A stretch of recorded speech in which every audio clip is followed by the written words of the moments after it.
평안해졌다가 또다시 하나님을 잊어버리고 범죄하고 타락하는 이런 흐름이 반복되어집니다. 이런 흐름을 가리켜서 나선형 하강 구조라고 하는데요. 흔히 볼 수 있는 나선형 하강 구조 어떤 게 있을까요? 네, 화장실에 양변기 물을 쭉 내리면 쭉 내려가지 않습니까? 더 올라가는 게 아니라 내려가는, 빠져내려가는 이 사사기의 흐름이 그렇습니다. 범죄했다가 또 하나님께서 진노하시고 또 다시 또 타락하고 또 하나님께서 구원해 주시는데 다시 또 범죄하고 계속해서 낮아져가는, 신앙적으로 더 타락해가는 그런 모습들을 보게 됩니다. 이 사사기에는 모두 13명의 사사가 등장하는데요. 오늘 살펴보는 본문은 그 중에서 두 번째 사사 에웃을 다루고 있는 부분입니다. 먼저 본문 12절을 제가 읽겠습니다. 이스라엘 자손이 또 여호와의 목전에 악을 행하니라. 이스라엘 자손이 여호와의 목전에 악을 행함으로 여호와께서 모압 왕 에글론을 강성하게 하사 그들을 대적하게 하시매라고 말씀합니다. 여기 보면 한글로는 또가 중간에 위치하는데요. 원어에서는 맨 앞에 위치하고 있습니다. 그러니까 또 이스라엘 자손이 여호와 앞에, 여호와의 목전에 악을 행했다라고 이 말씀으로 시작하고 있다라는 것입니다. 여기 오늘 본문의 악은 사사기에서 계속 반복되는 바로 그 악, 정관사가 붙어서 바로 그 악을 말하고 있는데요.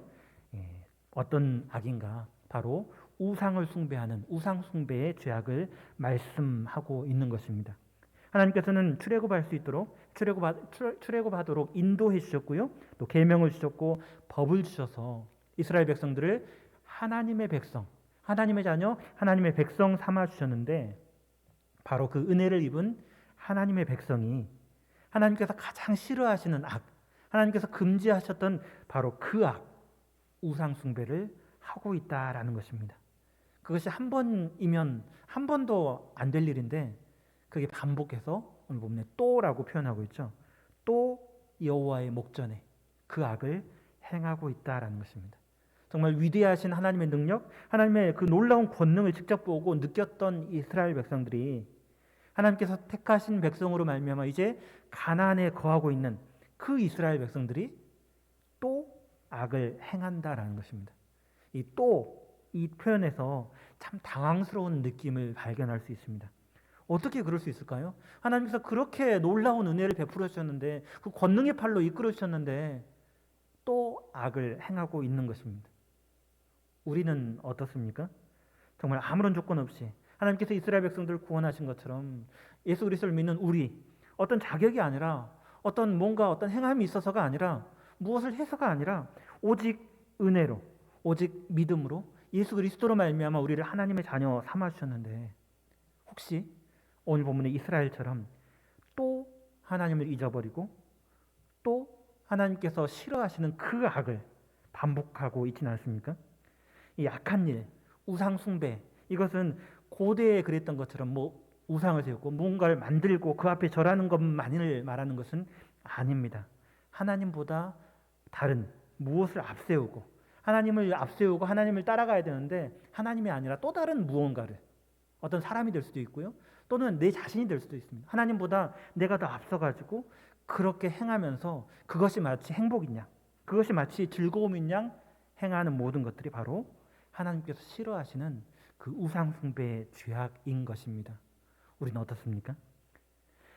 하나님께서는 오늘 본문에 또 행하는, 또 우상 숭배하는, 또 여호와의 목전에 악을 행하는 그 이스라엘에 대해서 진노하셨고요.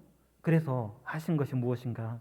모압 왕 에글론을 강성하게 하셨습니다. 여기 강성하다라는 말은 이스라엘의 국력보다도 더 강한, 이스라엘을 압도할 정도로 강하여서 정복하게 하는 그것을 뜻하고 있습니다. 모압은 북쪽으로 아르논 강이 경계이고요. 또 여매, 우리가 흔히 사해라고 표현하는 이 사해 동편에 있는 나라가 바로 모압인데요. 그 모압이 강성하여져서 이스라엘의 북동쪽에 있는 암몬과 또 아말렉 자손들을 모아서 이스라엘을 공격하게 됩니다. 그리고 종려나무 성읍 바로 여리고 성을 점령했습니다. 그리고 그 결과로 어떻게 되었습니까? 14절 말씀에 이렇게 기록하고 있습니다.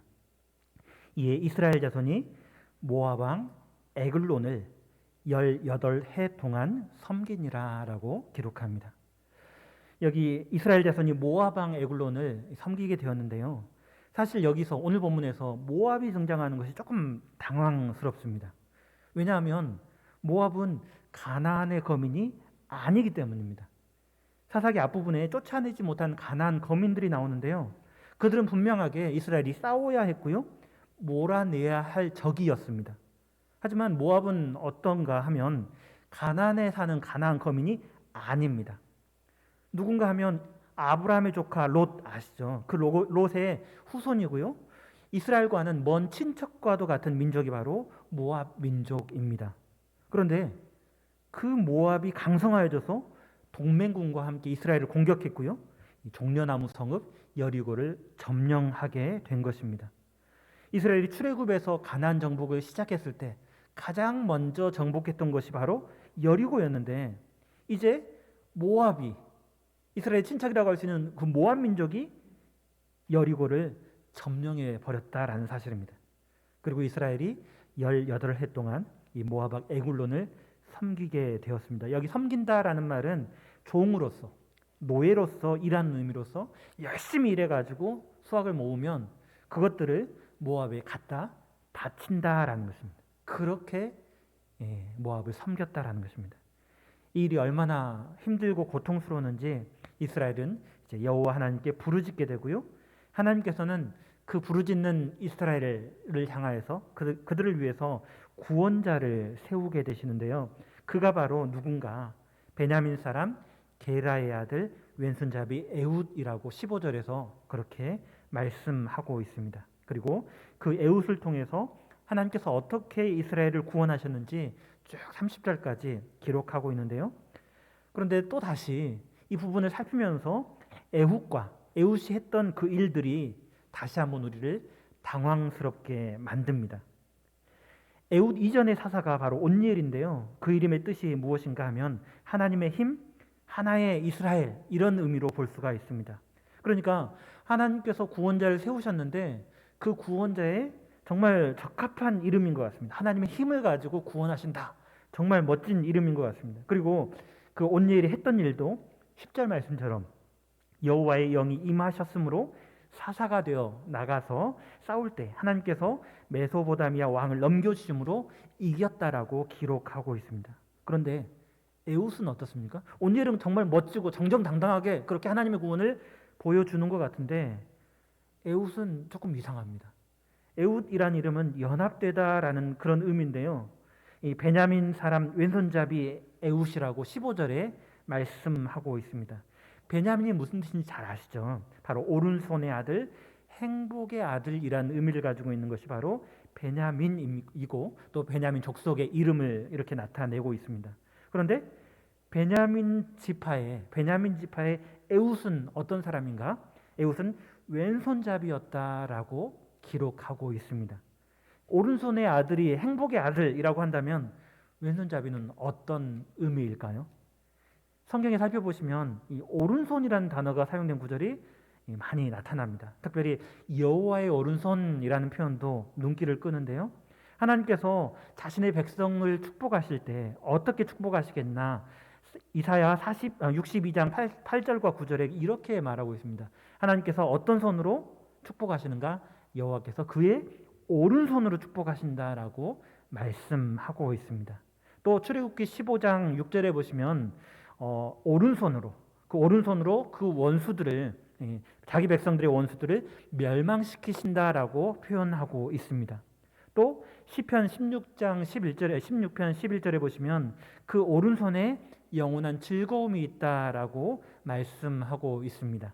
또 뿐만 아니라 오른편에 그분의 택하신 자가 앉는다라고 시편 110편 1절에 그렇게 말씀하고 있습니다.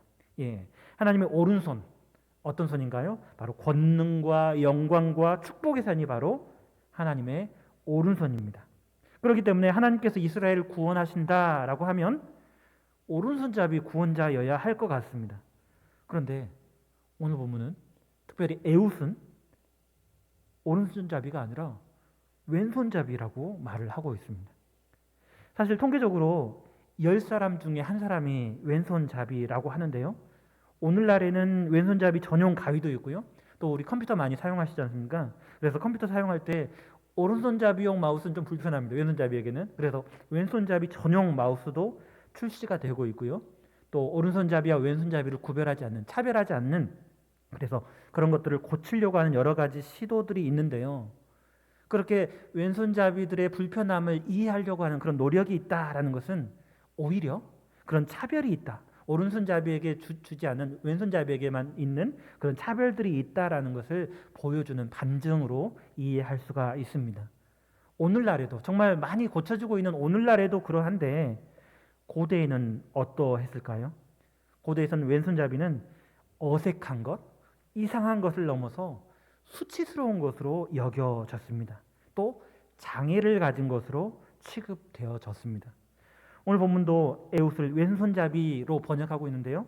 원어로 보면 오른손이 다친 자, 오른손에 장애를 가진 자라고 원어로는 그렇게 표현되고 있습니다. 그러니까 에웃 연합이라고 했지 않습니까?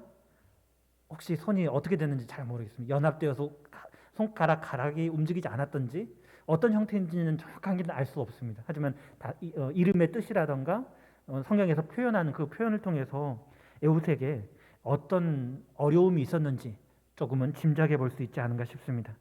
정확하게 에웃이 어떤 상태였는지는 알 수는 없지만 어쨌든 에웃은 오른손을 잘 쓰지 못해서 왼손을 주로 사용했던 왼손잡이였고요. 하나님의 권능, 영광, 축복과는 거리가 있는 인물로 이해할 수가 있습니다. 그런데 그 에웃이 어떤 일을 합니까? 15절을 하반절에 보시면 이스라엘 자손이 에글론에게 공물을 바치는데 누구를 통해서 하나요? 에웃을 통해서, 에웃을 시켜서 그렇게 공물을 바치게 합니다. 그리고 또 돌아가는 길에 다시 돌아와서 은밀한 일을 왕께 아랜다라고 자리를 만들고요. 에글론을 살해합니다. 그리고 에웃은 피해서 그 병사들을 피해서 도망하게 됩니다. 그러니까 에웃의 일들을 살펴보면 속임수가 있고요. 배반이 있고요. 암살, 도망 이런 단어들이 나타납니다. 그런 표현들이 나타나는 거죠. 그런 것들을 사용해서 그렇게 에웃이 일을 하고 있는 것을 볼 수가 있습니다.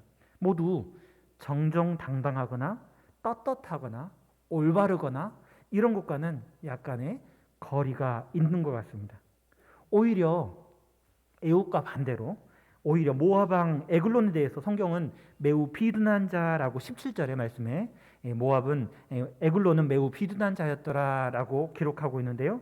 이 비둔하다라는 말은 히브리어로는 이 뚱뚱하다라는 말과 튼튼하다라는 말을 같이 가지고 있는 단어입니다.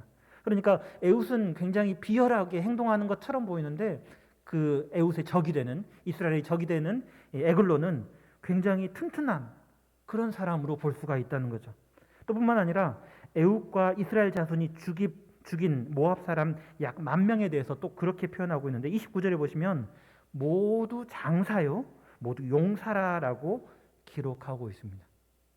이스라엘은 정말 힘없고 약하고 그리고 이렇게 어쩌면 비열하게 보이는 그런 행동을 하고 있는데 그의 적이 되는 모압 사람들, 모압의 군대들은 모두 장사, 용사, 굉장히 강한 사람, 힘 있는 사람이라고 표현하고 있다라는 것입니다.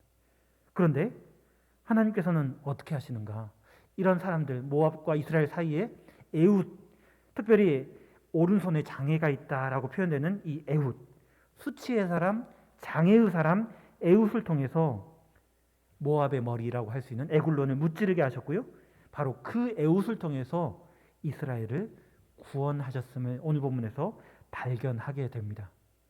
사실 그것만으로도 놀라운데 더 놀라운 일이 더 있는데요. 30절 말씀이 그렇습니다. 30절 말씀 함께 같이 한번 읽어봤으면 좋겠습니다. 사사기 3장 30절 오늘 읽으신 본문 제일 마지막 구절인데요. 30절 함께 읽어보겠습니다. 함께 읽겠습니다.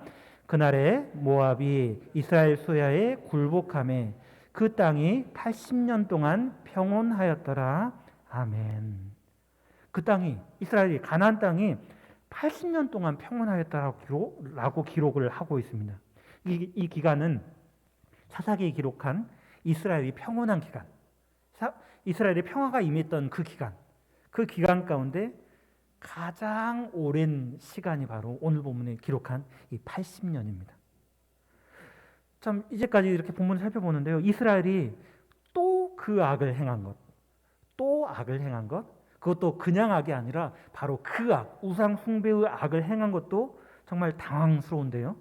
여기에 모압이 등장하는 것도 당황스럽다고 제가 말씀드렸습니다. 그런데 또 당황스럽죠.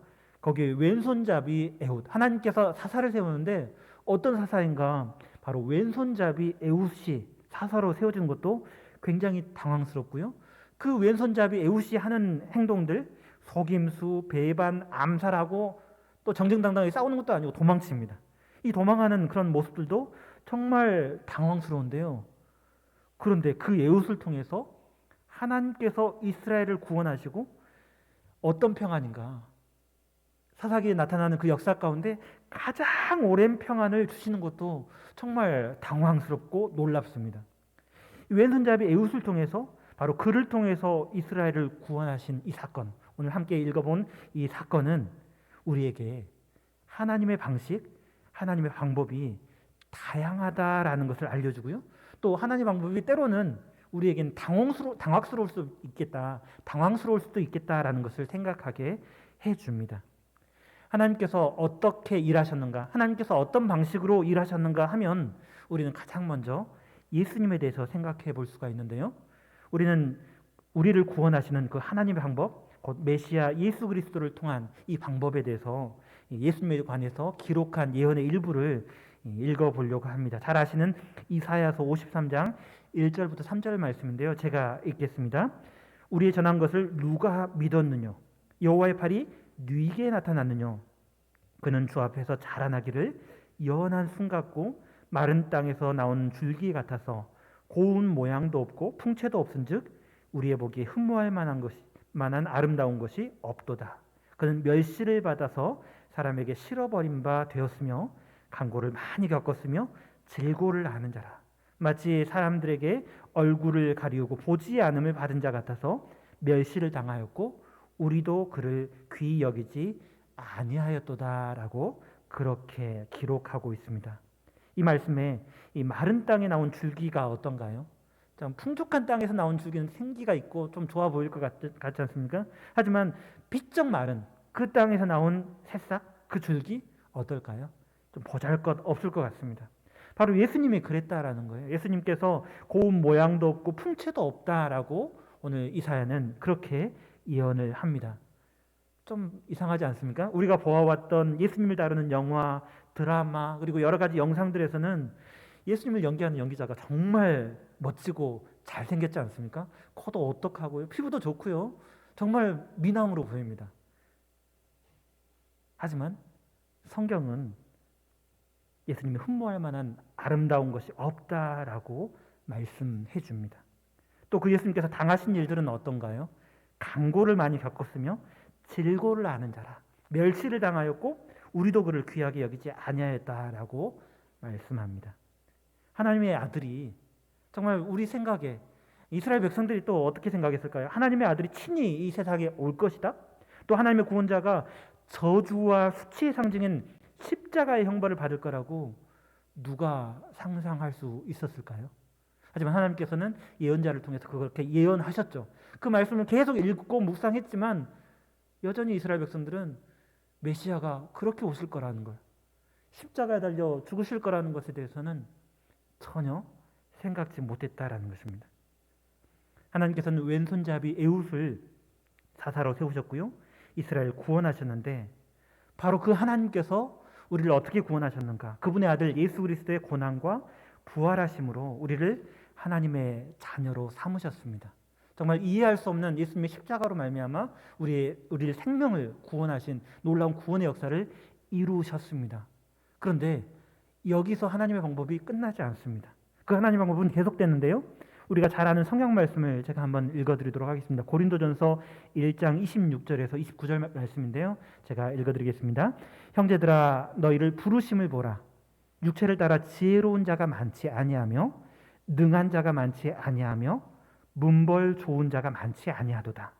그러나 하나님께서 세상의 미련한 것들을 택하사 지혜 있는 자들을 부끄럽게 하려 하시고 세상의 약한 것들을 택하사 강한 것들을 부끄럽게 하려 하시며 하나님께서 세상의 천한 것들과 멸시받는 것들과 없는 것들을 택하사 있는 것들을 폐하려 하시나니 이는 아무 육체도 하나님 앞에서 자랑하지 못하게 하려 하심이라라고 기록하고 있습니다. 무슨 말씀인가요? 잘 아시죠? 잘 아시는 말씀입니다. 지혜롭지 못하지만 세상에 미련한 것들에 불과하지만 하나님께서 그런 존재들을 택하셔서 있는 것들을 가지고 있는 것들을 폐하려 하신다라는 말씀입니다. 오늘 본문에 왼손잡이 에웃과 같이 부족하고 보잘것없는 자라 할지라도 하나님께 사용하시면 하나님께서 쓰시면 구원의 도구로 사용되는 것입니다. 물론 우리가 이스라엘이 그래 했던 것처럼 죄를 반복해서는 안 되겠지만 하나님께서 미워하시는 그 죄를 반복해서는 안 되겠지만 연약하고 부족하지만 하나님께서 선택하셨을 때 선택을 받았을 때 우리가 하나님의 백성이 되었고요. 또 말씀을 받은 자가 되어졌습니다. 우리 한국 교회는 어떻습니까? 전 세계 교회들은 어떻습니까? 어쩌면 문제도 많고 실수도 많고요. 부족한 모습들이 너무나 많습니다. 때로는 어떤 뉴스를 통해서 교회 안에 성도들의 일부 부족한 모습들이 자꾸 보도되는 것을 볼 때 좀 속이 상하기도 합니다. 하지만 그럼에도 불구하고 분명히 예수 그리스도를 나의 구주로 믿고 살아가는 성도라면 그리스도인이라면 하나님께서 사용하시는 도구다라는 것입니다. 우리 풍암전원교회는 어떻습니까? 우리 한 사람 한 사람은 어떻습니까? 어쩌면 지금 이 자리에 이 말씀을 보고 앞에서 이야기를 하고 있는 저 자신을 생각할 때도 너무나 부족하고 실수가 많은 존재임을 인정합니다. 그런데도 그런 부족한 부분이 있다 할지라도 정말 겨자씨 한 알처럼 흔해 빠진 흔하디 흔한 그런 존재임에도 불구하고 하나님께서 택하시고 하나님께서 붙잡으시면 바로 나를 통해서 바로 우리를 통해서 이 한국 교회를 통해서 연약하고 부족한 교회를 통해서 하나님의 영광을 하나님께서는 그렇게 나타내고 계시지 않습니까? 오늘 왼손잡이 사사였던 에웃을 사용하신 하나님에 대해서 함께 살펴보았는데요. 때로는 이 하나님의 방법 당황스럽고 이해되지 않을 때가 있습니다. 그럼에도 불구하고 우리가 처음 찬양했던 그 찬양처럼 부족하고 연약한 우리까지도 사랑하시는 참 사랑의 하나님이 바로 우리의 하나님이십니다. 그 사랑의 하나님의 어떤 방법으로 일할 것인가, 어떤 방법으로 놀라운 일을 이루어 가실 것인가 우리가 다 할 수는 없다 할지라도 그렇게 생각하면 안 될 것 같아요. 내 생각에는 이래야 돼. 내 생각엔 이게 봐라. 이게 하나님께서 하실 것이야. 이런 내 생각으로 하나님의 방법을 제한하는, 미리 재단하는 그런 일은 없어야 하겠습니다. 특별히 내일부터 우리 고난주간이 시작되는데요. 예수님의 고난에 대해서 묵상하면서 크고 놀라우신 하나님의 은혜에 감사하는 시간이 되었으면 좋겠습니다. 뿐만 아니라 이 놀라운 정말 이해되지 않는 예수님의 십자가의 고난을 통해서 우리를 구원하신 그 사랑의 하나님, 그 사랑의 하나님을 알아가는 시간이 되기를 바랍니다. 또한 뿐만 아니라 그 하나님, 우리 하나님께 감사하며 우리가 그 하나님께 붙잡힌 바 되어서 하나님의 구원에 사용되어졌던 오늘 본문의 왼손잡이 사사 에웃처럼 우리들 또한 주님 앞에 붙잡힌 바 되어서 주님의 일꾼된 자의 삶을 살아가는 그렇게 살아가시는 우리 풍암전원교회 성도님 되시기를 축원합니다.